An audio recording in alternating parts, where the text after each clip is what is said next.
Salve, aqui é Fernando Konezuki da Desobediência Sonora e apresento a 16ª edição do podcast da Oficina Livre de Podcast. A Oficina Livre de Podcast é uma das atividades que a Desobediência Sonora desenrola desde 2016, que promove encontros de apresentação e construção de podcast. Parte dessa trajetória está na nossa zine Manual de Desobediência Sonora para Podcast. Acesse o desobedienciasonora.milharal.org e confere esse e muitos outros materiais. Desta vez, a oficina aconteceu na Escola Estadual de Período Integral Dr. José Leme Lopes, localizada no bairro de Água Azul, na cidade de Guarulhos, no dia 8 de setembro. A seguir, apresentamos as gravações feitas com secundaristas. Boa tarde, aqui quem fala é a Catiane. E vamos falar sobre a morte da Rainha Elizabeth II. Parece que não, mas o reinado mais longevo do Reino Unido chegou ao fim. A morte da Rainha Elizabeth II foi oficialmente comunicada nesta quinta-feira, 8 horas, há 70 anos ocupando o trono. Elizabeth II era soberana de 16 países e aos 96 anos o tema sobre que vai assumir o seu lugar já aparece nas conversas. O protocolo inicia com a confirmação da morte da rainha. Assim que for atestada, seu secretário pessoal ligará para o primeiro-ministro da Inglaterra em exercício para executar a Operação London Bridge. Hoje, no dia 8 de setembro, nós nos encontramos aqui na escola do José Leme e iremos falar sobre desigualdade social. Eu sou a Gabriele. Eu sou a Evelyn. Eu sou a Ingrid. Eu sou a Deisilene. O que é desigualdade social? Desigualdade social é um processo existente dentro das relações da sociedade, presente em todos os países do mundo. Faz parte das relações sociais, pois determinam um lugar aos desiguais. Existem vários tipos de desigualdade social, entre elas de religião, crença, raça, etnia, entre vários outros. Principalmente a desigualdade de gêneros. Sim. Ela se manifesta na descrição de oportunidades de tratamento, de direitos e de liberdade. Só por ela ser uma mulher, só por definir ela ser uma mulher, ela recebe menos do que um homem. Mesmo tendo os mesmos direitos tendo... Não, direitos não, né? Que mesma ela não carga horária. Ela tem a mesma carga horária, o mesmo grau de desempenho. estudo e mesmo assim recebe menos. Principalmente as mulheres negras. Sim, essa aí é a desigualdade racial. Entre a desigualdade racial não se vai ali somente para as mulheres, vai entre vários outros. Entre homens, mulheres, crianças, adultos. A desigualdade racial... que a desigualdade racial vem dos negros, principalmente porque eles são mais de comunidades. A maioria da população fica em comunidades, bairros mais pobres, principalmente depois da escravidão. Isso vem já do passado. Sim. Principalmente se a pessoa for negra, tiver tatuagem, brincos... Coisas tudo que chama atenção. É jogada pela aparência. Sim, e também tem desigualdade de classe. Sim. Que é muito desenvolvida pelo jeito que você se veste, o jeito que você age. Isso define muito o que você é. E muito isso acontece na nossa escola. Só porque a gente é do José Leme, que é muito longe do bairro, a gente tem essa muita desigualdade de classe. Só porque a gente mora no final do mundo, né, que tecnicamente fala que a gente não tem as mesmas oportunidades que os outros. Sim, eu já ouvi muito no Água Azul é só mato, não tem muito o que fazer, a gente tem uma classe um pouco mais baixa dos que moram em bairros mais populosos. Sim, só por causa que é o José Leme. Isso, ainda mais aqui na escola, que eles julgam por ser só uma escola e essas coisas. Existem duas grandes classes, que é o proletariado e a burguesia. O proletariado é os trabalhadores. Eles se preocupam mais em sobreviver. Estão trabalhando para conseguir sua renda, seu alimento, tudo que eles precisam para sobreviver. Enquanto a burguesia, eles só estão se preocupando em lucrar. Mesmo em cima de outros ou qualquer tipo, lucrar.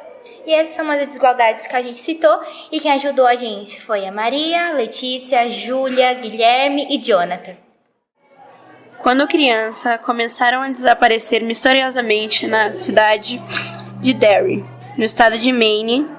Um grupo de adolescentes é obrigado a enfrentar seus maiores medos ou desafiar um palhaço, segundo o maligno chamado Pennywise. O nascer do Spank King no filme, no nome adotado como na América do Trump. Esse é o filme E Tinha Coisa lançado em 2017. Oi, gente, eu sou a Hanna. Eu sou a Mirelle. Eu sou a Natasha. Eu sou a Tamires e nós somos do primeiro B. Hoje nós vamos falar sobre o livro É Assim que Acaba, da autora Colly Hoover. O livro aborda o tema de violência doméstica retratada através da vida da personagem Lily Bloom, que cresceu em um lar onde a mãe era violentada pelo pai. Já adulta, Lily conhece o Riley, um cirurgião. Os dois se envolvem romanticamente e o Riley acaba se mostrando um parceiro agressivo, assim como seu pai. Mas Lily não enxerga assim. Com isso, vemos o quanto é difícil se desvencilhar de um relacionamento tóxico se colocando no lugar da personagem. E hoje, dia 8/9/2022, começou a pré-estreia do livro É Assim que Começa, continuação da história de Lily após se reencontrar com Atlas, seu grande amor da adolescência. Bom, a gente vai falar sobre o aborto, os pós e contras. Carol, você é a favor ou contra o aborto? Contra. Por quê? Simplesmente porque eu sou a favor, a todos os sentidos, à vida. Quando um homem está na pena de morte, você é a favor ou contra? Eu sou a favor. A favor dele morrer ou contra? Não, eu sou contra ele morrer. Por quê? Se ele fez algo de errado? Simplesmente porque todos merecem uma segunda chance. Em caso de estupro? Também, eu sou contra também o aborto. Mas a mulher, ela não teve a intenção de fazer eu o acho ato. que em questão do estupro é algo muito individual, é algo muito pessoal. Eu sou contra o aborto, mas eu não posso simplesmente tomar uma decisão por você. Se você for estuprado ou não, a decisão é sua de tirar a criança ou não. Mas, respondendo a minha opinião, se fosse comigo, eu não abortaria. Salomão, você é a favor ou contra o aborto? Contra. Por quê? Porque... tipo assim, você pode... Tipo assim, ó, você pode esperar pra tomar uma pílula ou, tipo, já tomar ela logo. Tipo isso, tá ligado? Você pode já tomar ela de uma vez logo, porque depois que ele virar um feto, alguma coisa, já eu acho totalmente errado. E o aborto masculino, quando o homem faz o filho e vai embora? Eu acho que ele é totalmente errado também. Mas por que o peso cai mais sobre a mulher? Não sei, porque a nossa sociedade é muito machista, né? Nossa sociedade é muito machista, então eles procuraram voltar mais contra a mulher do que contra o homem, né? Nathan, você é a favor ou contra o aborto? Eu sou contra. Por quê? Porque a partir do momento que o homem assume a responsabilidade de estar fazendo sexo com a mulher, aí ele tem que assumir a responsabilidade dele com Quando o pai filho, abandona o filho, Sim. ele precisa pagar pensão, certo? Certo. Por que já não começa a pagar desde a barriga da criança, da mulher?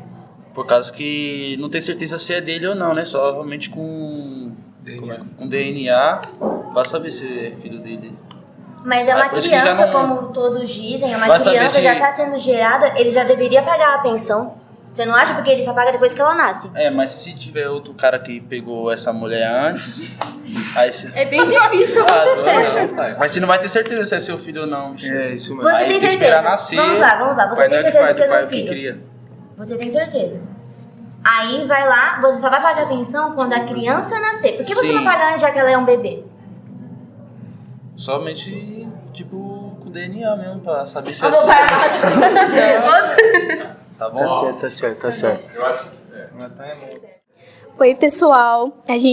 A gente é os alunos do primeiro A. Eu sou a Beatriz. Eu sou o Lucas, do primeiro A. Eu sou a Lavínia. E hoje a gente vai apresentar o tema bullying na escola. O bullying na escola, o bullying escolar, é um conjunto de comportamentos agressivos que ocorrem entre crianças e jovens dentro do espaço da escola. Esses comportamentos costumam ser ofensas verbais, ameaças, humilhações e ataques físicos. Todo tipo de bullying, inclusive o escolar, envolve desequilíbrio de poder entre as pessoas envolvidas. O bullying é caracterizado pela repetição ao longo do tempo de atitudes agressivas que podem causar danos físicos e psicológicos à vítima.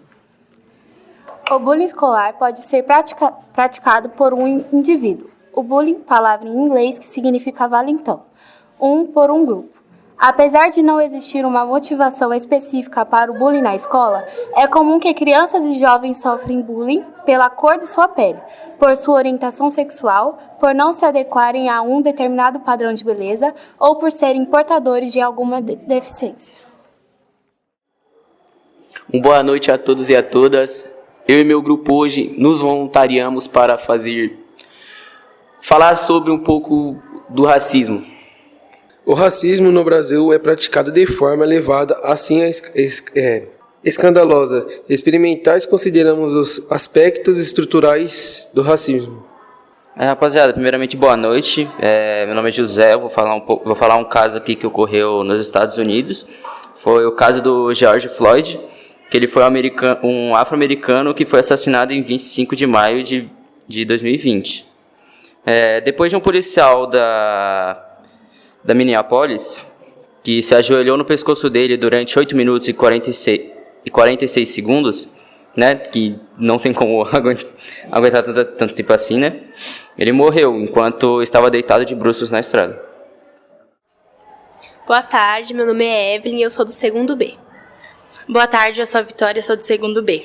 Boa tarde, eu sou a Júlia, do segundo B. Boa tarde, meu nome é Daiane, mais conhecida como Dai, mas eu sou do segundo ano B. Boa tarde, eu sou o Renan, do primeiro B. Boa tarde, meu nome é Shirley e eu sou do segundo B. Vamos falar sobre feminismo no Brasil. O movimento feminista no Brasil surgiu no século XIX com a luta pela educação feminina, direito de voto e a abolição dos escravos. Atualmente, existem várias organizações feministas no Brasil que defendem a equiparação do direito das mulheres e dos homens. No século XIX, a condição da mulher brasileira acompanhava a desigualdade social e economias do país. O Brasil era uma sociedade baseada na escravidão, que oprimia tanto a mulher negra na sua condição de escrava e a branca restrita às tarefas no lar. Devido às pressões do movimento feminista, as brasileiras conseguem o direito de voto em 1932. Apesar disso, com a consolidão do Getúlio Vargas e de golpe de 37, a ditadura varguista fecha o Congresso, suspende as eleições. Com o advento da República, o movimento feminista no Brasil se torna mais amplo. O novo regime não concede o direito de voto às mulheres e nem facilita o acesso ao mercado de trabalho. A mulher branca de classe média, urbana ou rica, já a mulher negra, a indígena e a mulher branca pobre sempre tiveram que trabalhar para sobreviver. Década de 50. Na década de 50, com a volta da democracia, destacasse as figuras das advogadas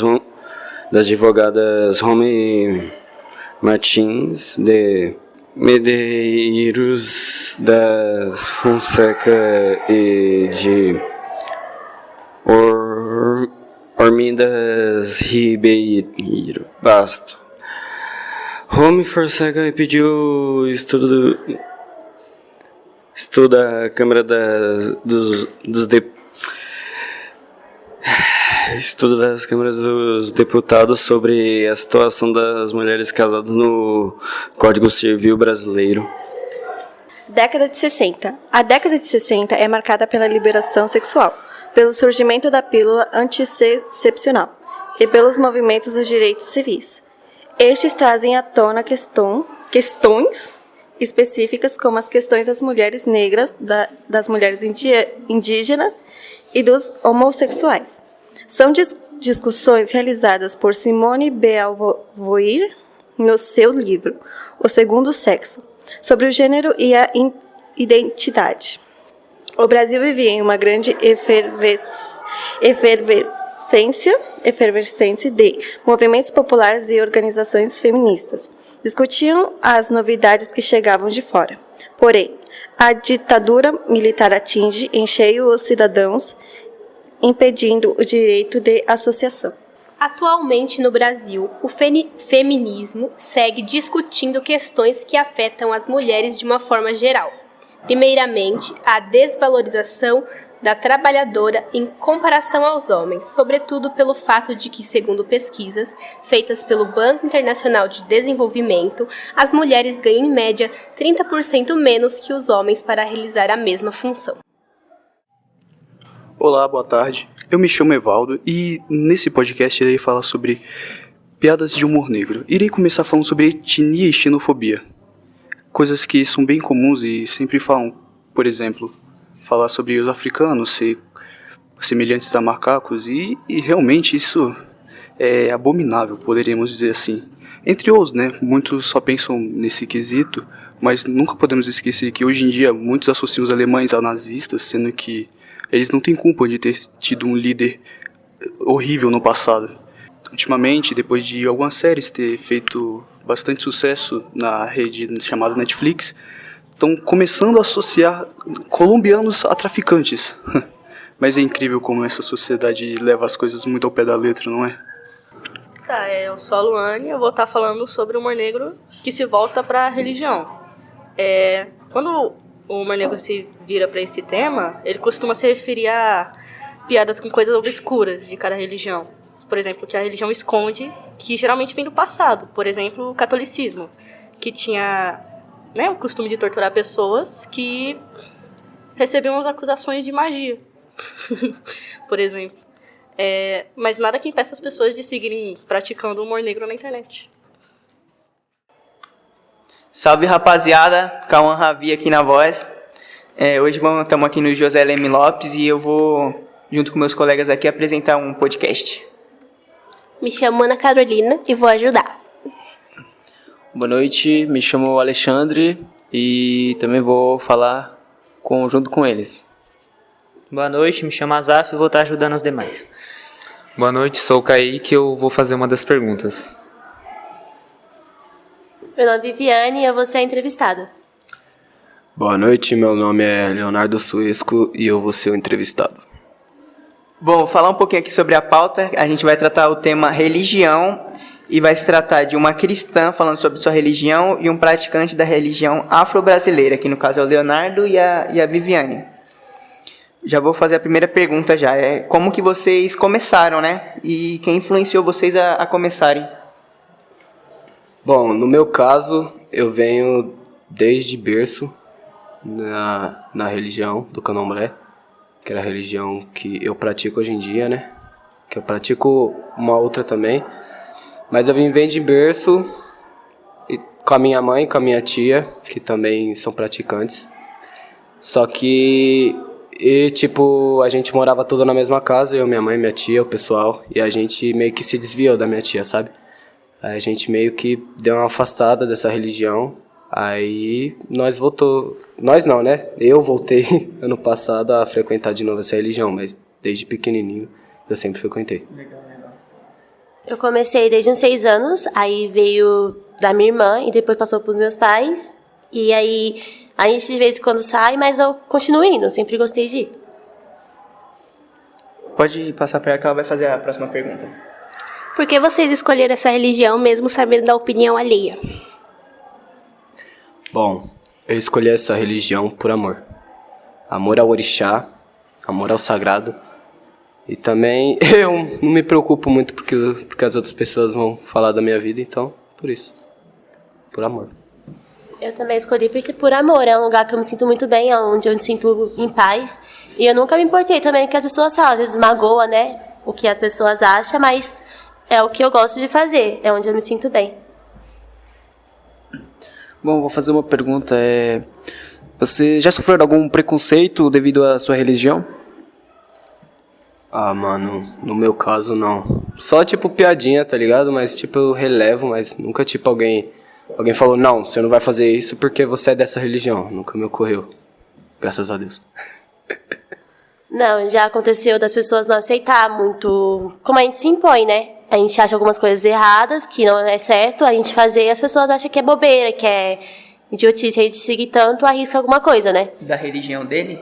Não, da minha religião mesmo. Não, mas quem se opõe quando se fala da religião do Léo ou quem não vai pra igreja? Pelo menos eu e o Leonardo sempre se respeitamos, então nunca aconteceu. Mas outras pessoas olham de fora e falam, para de ser besta, você é tão nova, parando sua vida por conta de uma religião, por algo que você nunca nem viu. Então, assim, é bem difícil, às vezes, levar a vida assim. Vocês, devido a alguma dessas críticas, já pensaram em desistir da religião de vocês? Nunca. Nunca pensei em largar por causa de outras pessoas. Nunca. Já aconteceu de eu querer sair, mas não por conta do que as pessoas pensam, sim, porque chega uma hora que a gente balança, assim, sabe? Mas como eu falei, eu gosto muito, é um lugar que eu me sinto em paz, então eu sempre volto. Você, Viviane, praticante da religião cristianismo, e Leonardo, no caso, do afro-brasileira, né, candomblé. Quem vocês acreditam que protege vocês? Bom, na minha religião, os orixás, tipo, eles meio que escolhem os filhos dele. Então, tipo, o orixá Ogum tem só os filhos de Ogum, o orixá Oxum tem só os filhos de Oxum. No meu caso, eu sou o orixá... Eu sou não, né? O meu pai, ele se chama Oxaguian. Oxaguian foi o Oxalá guerreiro. Era o guerreiro que vestia branco, ele foi rei de Elegibu, uma cidade lá na África. E é ele que me protege. Ele, como os outros orixás também. Na minha religião, a gente acredita que Deus é que protege a gente, né? E aí ele também viu o Espírito Santo, o qual consola a gente, que sempre está do nosso lado. E é Deus que está protegendo a gente, que está nos guardando, que está nos guiando. E, como eu falei, ele envia o Espírito Santo para estar nos consolando, nos aconselhando também, né? Que ele está aqui do nosso lado.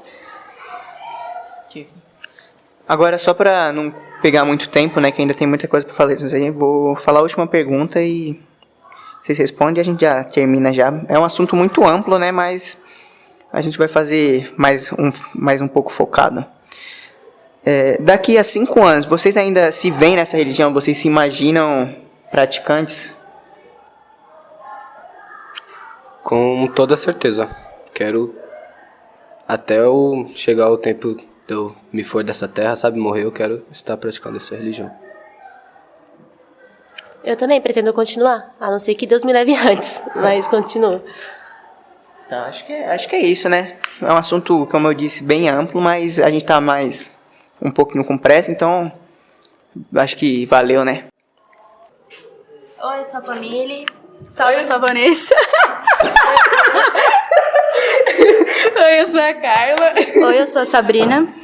E o tema do nosso mini podcast de hoje é sobre a fome no Brasil. Eu vou começar aqui, né, pela fala do nosso queridíssimo energúmeno, né, que chama de presidente, onde ele fala, né, que aqui no Brasil, né, ele não vê gente pedindo pão na porta de padaria. E ele nega 2 vezes que não existe fome da forma como é falado aqui no Brasil. Eu vou passar para a Vanessa e ela vai ler aqui um pouco para vocês, já que o energúmeno gosta de falar que não tem fome no Brasil, mas é porque ele não passa. Então, né, ela falou um pouquinho sobre o nosso queridíssimo presidente, mas assim, vou mudar um pouquinho o rumo. A fome no Brasil, na verdade, é um BO que persiste no nosso país. Apesar da grande extensão territorial do nosso Brasil e de seu enorme potencial agrícola, problemas como a desigualdade social e a concentração fundiária fazem com que o povão ainda não tenha o suficiente para saciar sua fome, apesar do nosso país ser o foda em produção de alimentos. Devido às consequências da crise econômica brasileira de 2014, o Brasil voltou ao mapa da fome em 2018. A situação piorou bastante nos anos seguintes, pois, somada à crise de 2014, veio junto a crise causada pela pandemia de Covid-19. Em 2022, 33 milhões de pessoas não têm o que comer. É o que revela o segundo inquérito nacional sobre a insegurança alimentar, no contexto da pandemia do Covid-19 no Brasil. Lançado nesta quarta-feira, dia 8/6, são 14 milhões de novos brasileiros em situação de fome em um pouco mais de 1 ano. E olha que nem acabou o ano ainda. E né? Foi isso, nosso querido podcast.